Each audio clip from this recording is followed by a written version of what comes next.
السلام عليكم ورحمة الله تعالى وبركاته. اليوم جبت لكم واحد الكيكة رائعة بنة وسرعة في التحضير.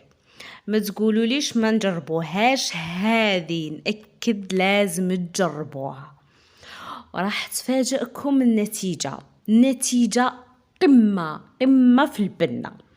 وكما قلت لكم طريقة جد بسيطة راح تتحصلي على واحد التحلية واحد الكيكة دون تعب. ما تحتاجيش توقفي بزاف في المطبخ، ما تحتاجيش لا بيض، ما تحتاجي فرينة. على بالي شو وقتكم باش تعرفوا المقادير تاعها. نفوت ديريكت نذكركم المقادير واش نحتاجو فيها. عندنا مغرفة كبيرة تاع نشا، عندنا مغرفة كبيرة تاع سكر، عندنا مغرفة كبيرة تاع كاكاو يكون بني، هنا عندنا نص لتر تاع حليب، وعندنا باكي تاع فلون بذوق الشوكولا. هنايا انا الباكي تاعي كان كبير قسمته على 2. كي تستعملي باكي صغير ديري باكي كامل. عندنا هنايا ثاني نصف طابلة تاع شيكولا. كي ديري كمية كبيرة ديري إطرة، ديري البلاكة كاملة. أنا درت هنا نص لتر تاع الحليب، والباقي المكونات كي ديري إطرة راح تزيدي كامل ضعفي المكونات. وهنا عندي ثاني علبة تاع كاطو تاع اللي يجوه من الحانوت. هنايا فتتو كما كتشوفوا فيه قطع كبيره، مفتوهش ما نرحيوهش، نفتو هكا باليد برك قطع كبيره. نوجدوا هذه المرحله هي الاولى. كما شفتوا اني بديت بهذه المرحله. توجدي الكاطو تاعك تفتي هكا قطع عشوائيه. هنايا من بعد تشوفوا السنيوه اللي راح نستعملها. السنيوه راح نستعملها راح تجي الكيكه تاعي تجي عاليه.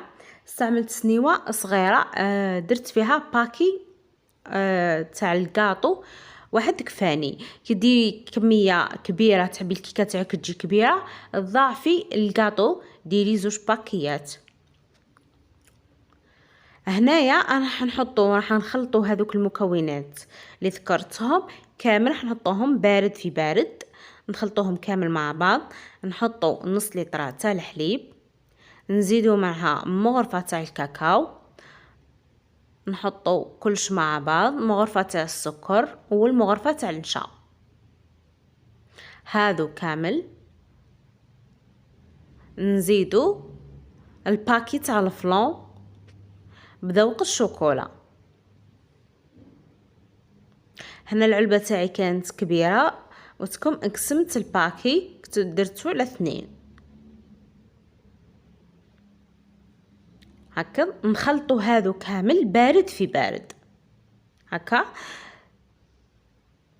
حتى نحسوا باللي هذاك السكر ذاب لنا، وهذاك النشا ما قعدناش هذوك الحبيبات تاع النشا والكاكاو.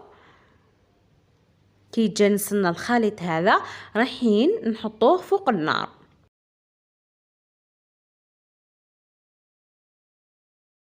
نحطوه فوق النار ونقعدوا نخلطوا فيه حتى يبدا يعقد هكا. لازم ما نحبسوش من التخلاط باه ما يهبطناش النشا هذاك والكاكاو لتحت ومن بعد يتحرق لنا. نقعدوا نحركوا حتى يعقد لنا دون توقف. دوك تشوفوا هنايا كيفاه راح يعقد. هنايا ما نخليوهش يعقد بزاف. تشوفوا هنايا دوكا في الصوره نعطي لكم المرحله اللي نتوقفوا فيها، نطفيو عليها على النار. هنايا كي نشوفوه بدا يعقد رايحين نضيفوا نص باكي هذاك تاع الشوكولا، نقسموها هكذا قطع ونضيفوها للخليط ونحركو حتى نذوب هذيك الشوكولا. هنايا تقدري هذه الشوكولا ديريها تخليها ديريها شغل الكلاصاج من الفوق تذوبي الشيكولا وتزيدي عليها علبه تاع كريم ديسير فوق الشيكولا تاع الشيكولا، وباه تجي شويه جاريه، وتغلفي بها هذه الكيكه تاعك. بصح من الاحسن تضيفيها كما راني درتها انا هنا. شوفوا ها هي كيفاه الشكل تاعها كي تعقد هذه الكريمه، شوف كيفاه تولي. نخليوها تعقد لنا بالطريقه هذه، ومن بعد رايحين نفرغوها فوق الكاطو هذاك ونخلطو، ندخلوها هكا، نخلطوه مليح، ندخلوه في الكاطو هذاك، ندخلوه كامل، نشمخوه كامل بهذه الكريمه هذه اللي درناها.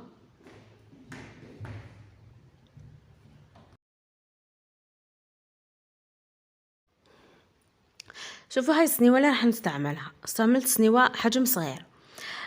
غلفتها بالبابي فيلم، عفوا غلفتها ببابي فيلم باه التحليه تاعي نحيها بسهوله، الكيكه تاعي تجي مستويه مليح. هنا شوفوا حطيت فرغت كامل هذا الخليط في السنيوه، نعدلوها مليح. شوفوا انا قبيل كنت خليت شويه تاع الكريمه هذه اللي درناها، دوك راح نفرغوها من الفوق.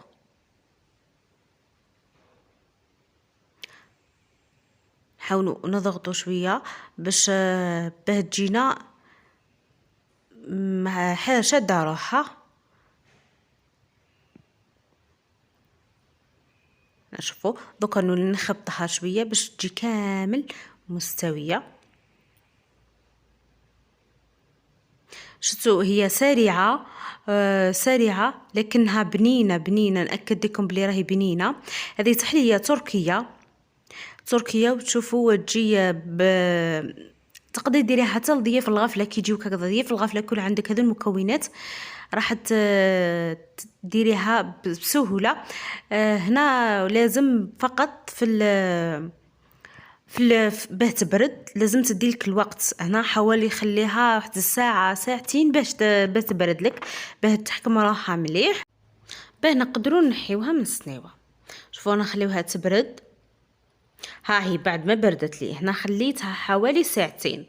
شوفوا كي نحيتها بسهوله من السنيوه.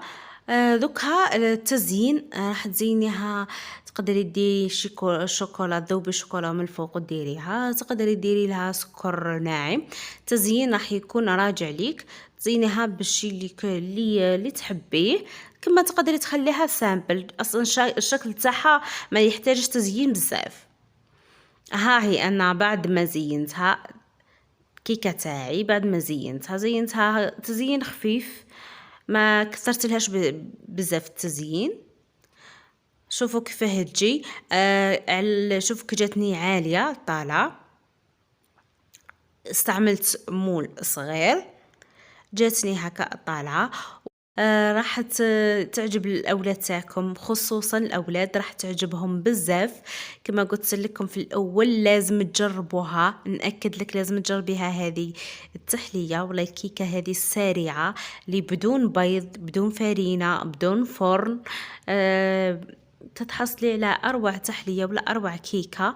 زينيها فقط بالشي اللي يكون تقدري تزينيها حتى بالشونتي، طلعي شونتي وتزينيها بالشونتي تعطي لها شكل شباب، تزيدي لها في الفخامه تاعها. دوك نقسمها لكم وراح تشوفوها كيفاه جات من الداخل.